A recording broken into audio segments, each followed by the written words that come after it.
নমস্কার বন্ধুরা, সবাই কেমন আছেন? আশা করছি সবাই খুব ভালো আছেন। আজ আমি রান্না করব সর্ষে পোস্ত দিয়ে ইলিশ মাছ। তার জন্য নিয়ে নিয়েছি ইলিশ মাছ, আর নিয়ে নিয়েছি সর্ষে পোস্ত, কাজু বাদাম, কাঁচা লঙ্কা। আমি দু রকমের সর্ষে নিয়েছি, একটা কালো সর্ষে, একটা সাদা সর্ষে। মাছগুলোর মধ্যে লবণ আর হলুদ মাখিয়ে নেব।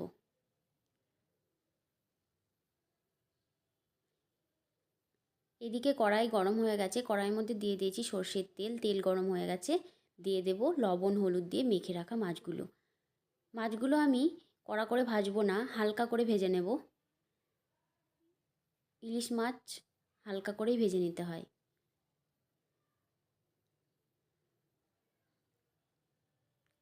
ভিডিওটা স্কিপ না করে পুরো ভিডিওটা দেখতে থাকুন, আশা করছি ভালো লাগবে।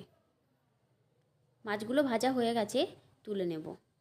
বাকি মাছগুলো একইভাবে ভেজে নেব। উল্টে দেব, একদিক ভাজা হয়ে গেছে, অন্যদিকে এবার তুলে নেব।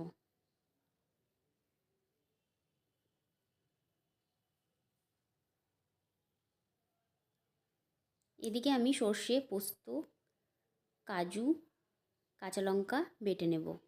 তেল গরম হয়ে গেছে, কড়াইয়ের মধ্যে দিয়ে দিলাম সামান্য কালো জিরে। এদিকে মশলাটাও রেডি হয়ে গেছে, দিয়ে দিলাম মশলাটা। গ্যাস মিডিয়াম ফ্লেমে রেখে মশলাটা নাড়াচাড়া করে নিতে হবে।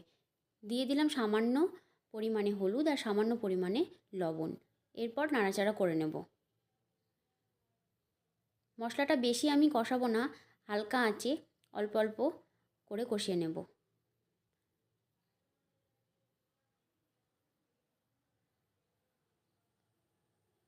রান্নার ভিডিওটা স্কিপ না করে পুরো ভিডিওটা দেখতে থাকুন, আশা করছি আপনাদের ভালো লাগবে। হয়ে গেছে আমার কষানো। এরপর আমি দিয়ে দেব সামান্য পরিমাণে জল।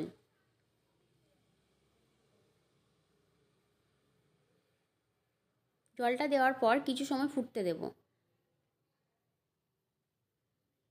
রান্নাটা যদি আমার ভালো লেগে থাকে, প্লিজ লাইক, কমেন্ট আর শেয়ার করার অনুরোধ রইল।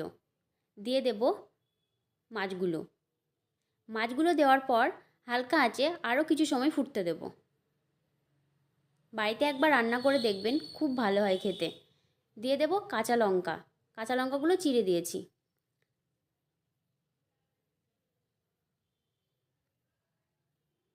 একটু নাড়াচাড়া করে নিতে হবে, নাহলে নিচে লেগে যেতে পারে। রান্না হয়ে গেছে, সবশেষে দিয়ে দেব 1 চামচ সর্ষের তেল। রান্না কমপ্লিট।